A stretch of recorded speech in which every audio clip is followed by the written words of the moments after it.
गोदावरीला आलेल्या अनेक पुरांचा साक्षीदार असलेला रामसेतू पूल जो आहे तो आपण इथे बघू शकतो। रामसेतू पुलावर आता आपण उभा आहोत। रामसेतू पुलाला मोठ्या प्रमाणावर पुराच्या पाण्यामुळे तडे गेल्याचं चित्र आपल्याला दिसून येत आहे आणि त्यामुळे आता रामसेतू पुलावरील नागरिकांची वर्दळ जी आहे ती आता बंद करण्यात आलेली आहे। येथील वाहतूक जी आहे ती थांबवण्यात आलेली आहे। पोलीस प्रशासनाकडून नागरिकांना या पुलावर येण्यासाठी मज्जाव केला जातो। आपण बघू शकतो की रामसेतू पुलाला मोठ्या प्रमाणावर तडे गेलेले आहेत। खरं म्हणजे अनेक पुरांचा साक्षीदार राहिलेला हा पूल, गोदावरी नदीवरचा हा जो पूल आहे रामसेतू पूल, याला मोठ्या प्रमाणावर तडे गेल्याचे दृश्य आपण बघू शकतो। याची जी रेलिंग आहे, बाजूचे जी काही लोखंडी गज आहे ते देखील या पुराच्या पाण्यामध्ये याचं नुकसान झाल्याचं दिसून येत आहे। रामसेतू पुलावर अनेक छोटे मोठे व्यावसायिक जे आहेत ते व्यवसाय करत असतात। नदीकाठच्या दोन भागांना जोडणारा हा पूल तडे गेल्याचे दृश्य आपण या ठिकाणी बघू शकतो की किती मोठ्या प्रमाणावर तडे गेलेले आहेत। हा पूल जो आहे तो पूर्णपणे कमकुवत झालेला आहे। खरं म्हणजे सिंहस्थ कुंभमेळ्याच्या पार्श्वभूमीवर या पुलाची दुरुस्ती व्हावी किंवा हा पूल जो आहे तो पुन्हा एकदा नव्याने उभारण्यात यावा अशा पद्धतीची मागणी ही केली जाते।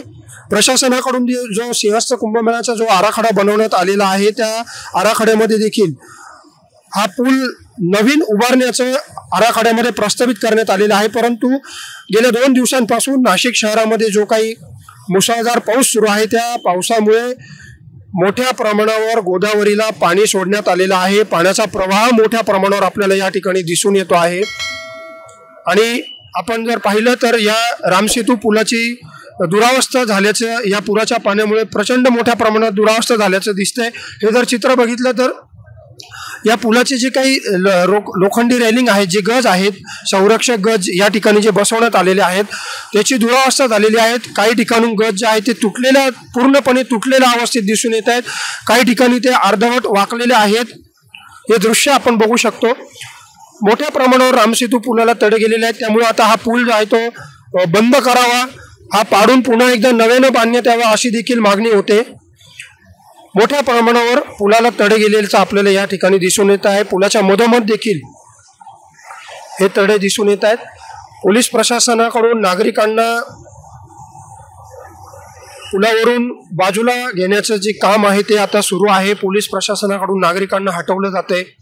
या पुलावर वाहतुकीसाठी मज्जाव केला जातोय। नागरिकांनी या पुलावरून जाऊ नये अशा स्वरूपाचं आवाहन पोलीस प्रशासनाकडून केलं जातंय। पूर बघण्यासाठी काही नागरिक या ठिकाणी येत आहेत, काही हौशी पर्यटक या ठिकाणी येत आहेत, परंतु नागरिकांनी स्वतःची काळजी घ्यावी, सुरक्षित ठिकाणी जावं अशा पद्धतीचं आवाहन इथे केलं जातंय। आपण जर पाहिलं तर गोदावरी नदीला जो काही पूर आलेला आहे, पाण्याचा प्रवाह मोठ्या प्रमाणावर सुरू आहे। जरी रविवारी दुपारपासून पावसानं विश्रांती दिलेली असली तरी देखील गंगापूर धरणामधून अजूनही 10,000 क्युसेक इतका पाण्याचा विसर्ग हा गोदावरी नदीपात्रामध्ये सुरू आहे आणि त्यामुळे गोदाकाठी अजूनही पूर परिस्थिती आपल्याला या ठिकाणी दिसून येते। कारण धरण परिक्षेत्रामध्ये मोठ्या प्रमाणावर पाऊस सुरू असल्यामुळे नदीचा प्रवाह हा मोठ्या प्रमाणावर आहे। 10,000 क्युसेक इतका पाण्याचा विसर्ग गंगापूर धरणामधून केला जातोय। आपण समोरचं दृश्य जर बघितलं तर हा गोदाकाठ परिसर आहे। पूर्णपणे दुतोंड्या मारुती आपल्याला दिसून येतोय। दुतोंड्या मारुतीच्या छातीपर्यंत पाणी आता सध्या प्रवाहित होत आहे। काल दुपारनंतर दुतोंड्या मारुती हा पूर्णपणे बुडालेला होता। खरं म्हणजे हा पुराचा पारंपरिक पर्जन्यमापक मानला जातो।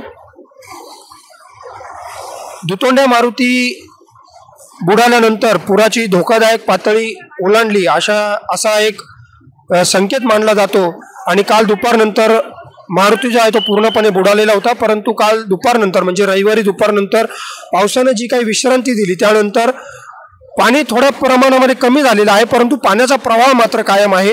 हा रामसेतू पूल या ठिकाणी पूर बघण्यासाठी काही नागरिक येत आहेत, परंतु या पुलाला तडे गेल्यामुळे नागरिकांना इथून बाजूला होण्याचं आवाहन पोलीस प्रशासनाकडून करण्यात येत आहे। त्यामुळे आता हा पूल जो आहे तो वाहतुकीसाठी बंद केला जावा अशी नागरिकांची मागणी आहे। अनेक पुरांचा साक्षीदार राहिलेला हा रामसेतू पूल पुराच्या पाण्यामुळे मोठ्या प्रमाणात या पुराची दुरावस्था झाल्याचं आपल्याला या ठिकाणी दिसून येते। त्यामुळे आता पोलीस प्रशासनाकडून महानगरपालिका प्रशासनाच्या आपत्ती व्यवस्थापन विभागाकडून देखील हा पूल आता बंद करण्यात येत आहे। कॅमेरामन भाऊसाहेब पवारसह मनीष कटारिया, माय महानगर, नाशिक।